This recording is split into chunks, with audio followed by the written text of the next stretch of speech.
Hey guys, I'm Shai Deluca from Shai Deluca Interior Design, and today I'm here to talk to you guys about small space design.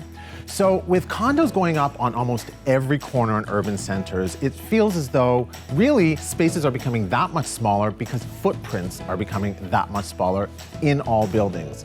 So as designers, we are called upon to design spaces smartly, but also trying to make the space feel a lot larger. And we can do that in a couple ways. So first of all, furniture placement is really important. If you're looking to make a space feel larger, taking down interior walls and using your furniture as placement and then defining spaces is key, whether it be rugs, sofas, chairs, and of course, the scale of the furniture is important. Making sure that furniture pieces have low backs, smaller scale, is going to make the space feel a lot larger. Secondly, light. Playing with light is going to be your best friend. Light transfer, light reflection makes spaces feel a lot larger. And finally, I want to talk to you guys about flooring in spaces because flooring can actually make a space feel a lot larger.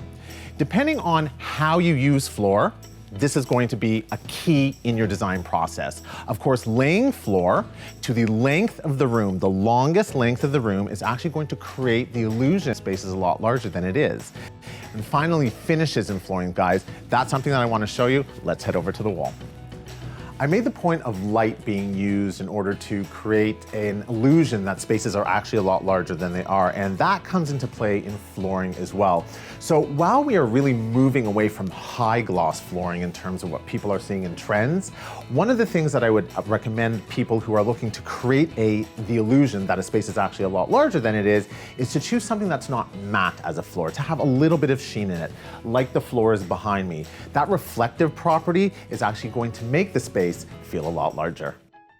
So I hope that those tips really help you with your small space design, and I want to leave you guys with one last tip. Scale versus proportion versus size. There is a myth in the industry that small spaces need small furniture. That's in fact incorrect. The smaller the furniture, the smaller the space. You actually need to be conscious of the fact that your furniture can be a standard size or even an oversized piece as long as the scale and proportion are in check.